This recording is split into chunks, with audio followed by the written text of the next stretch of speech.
Hey folks, in this video, I want to talk about something that I saw on LinkedIn earlier today, which is that EasyVista uh, acquired a majority stake in OTRS Group.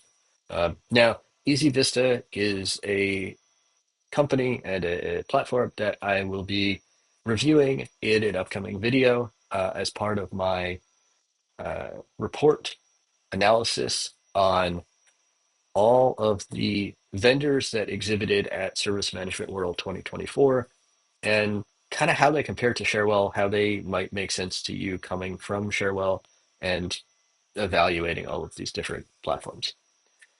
EasyVista is one of them. OTRS was not one of them. However, I did come across OTRS um, in a conversation about a month ago. Uh, at the time, they were mentioned as being an open source uh, ITSM platform. Uh, they've actually since shelved their open source version, their community version, and gone specifically into their pro version. Um, so I'll talk a little bit about OTRS in this video a little bit later, um, as well as EasyVista and some questions that I have. I'm not exactly sure what this is going to mean for the ongoing relationship between those two companies and between those two platforms. Um, but I want to show you some of the things that came to mind when I saw this announcement. So first of all, let's look at the announcement on LinkedIn. Here we go. This was published by EasyVista. We're thrilled to announce that EasyVista has signed an agreement to acquire a majority stake in OTRS Group. This means that they'll have an expanded footprint in Germany, Austria, and Switzerland. So EasyVista is headquartered in New York City, it looks like. So primarily an American company, but now they're getting into uh, a deeper uh, engagement in Europe. Um, so OTRS gives them access to those larger markets. So it feels to me like a an acquisition for um, the workforce, the people who have the relationships with those markets, um, as well as the customer base there. So one of the questions that I have is what's going to happen to OTRS specifically? And I'm going to try to find out some of the information on that um, over the next few days, few weeks, and I'll share what I can. I don't know what specifically is is not behind NDAs, or potentially even what's been figured out right now. There's potential that the plan is I would expect probably that OTRS will continue to still be around at least for the foreseeable future, and that EasyVista will kind of see how things evolve and see how uh, this relationship that they've built uh, works out and evolve from there, right?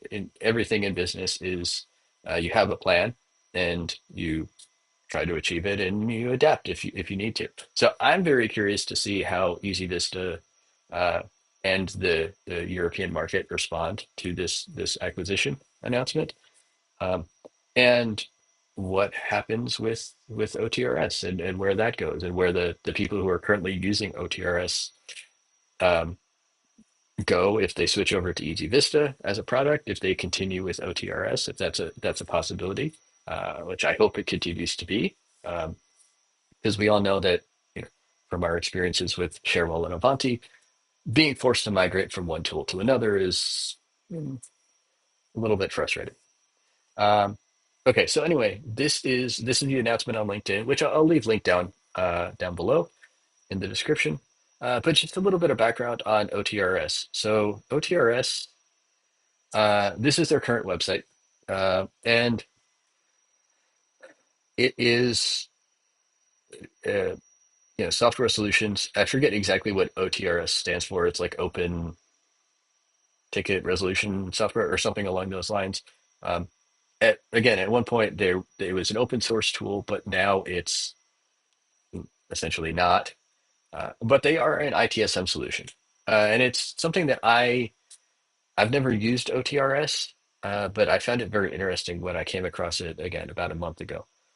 So they did have a community edition, and you can see now there if you search for OTRS Community Edition, you land on this page, which is an OTRS page. It's on their main website. Um, but they're definitely driving people to move from OTRS Community Edition, which I think the most recent version is 6, maybe 5, from 2020. So several years ago. They're pushing people to move to OTRS 8, which is their current version. Uh, and you can even see on this page, which presumably used to have information about how you could get the OTRS Community Edition. You are given all sorts of links on how to move to the modern version of OTRS, including some you know subtle language, outdated GUI from OTRS 5, 6 Community Edition, and I guess this is what the new OTRS looks like. So I've never actually seen the new OTRS, so I'm curious, in fact, how similar or different it is to OTRS Community Edition, which you can actually find the source code for OTRS Community Edition on GitHub. The repository is archived, but it's a Perl app.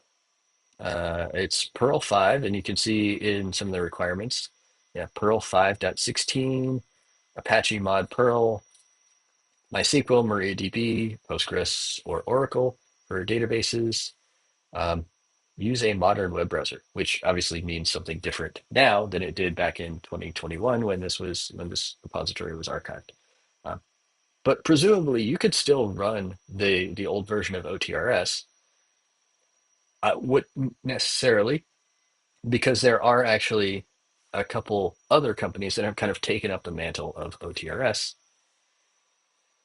This one is one that I came across, which I don't know if this company is still around or still doing things, because it still mentions 6.4, 6.0.40, which I think was the last released version of OTRS Community Edition back in 2020. So this is interesting. But it also looks a little bit fancier than what some of those screenshots were showing. This one I came across back when I was originally looking at OTRS Community Edition. I assume this is pronounced Znuny, Znuny, Znuny. It is a company that forked OTRS Community Edition when it was announced that the old version was going away, uh, and continued to develop it. So now they're up to, it looks like 7.1.3. So they've adopted their own versioning scheme separate from OTRS. Um, and they've continued to develop it, bug fixes, security fixes, they say for a pretty long time, which they call their long-term support. So pretty long time. They started with version 6.1, which was their versioning. So the old version was 6.0.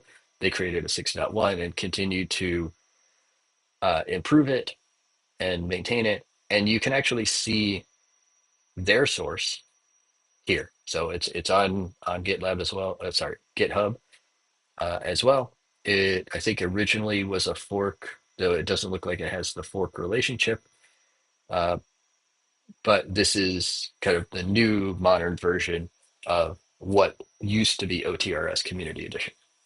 So, all that being said, I'm really interested to see how all this comes together, what all this means for both EasyVista and OTRS, the product, in addition to OTRS, the community edition, OTRS community edition, and its various forks and continuations.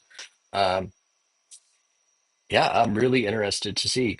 If you have any questions that I can ask some of these folks, if and when I talk to them, or as I talk to them, leave them down in the comments down below. I'll try to answer as many as I can. Try to get answers. Uh, If you're not subscribed to the channel, go ahead and subscribe. And if you're interested in moving your data, again, there are lots of unknowns. This announcement just came out. This was posted yesterday. So I'm not exactly sure what this entails, but if you're interested in having historical copies of your data or moving it to EasyVista, moving it to another platform, those are certainly things that we can help with. We help with that in the Sharewell world. You can see other videos on the channel where I talk about all of that. So let me know. Leave comments down below. Let me know your thoughts. Let me know your questions, and I'll post updates as I have them. Thanks for watching.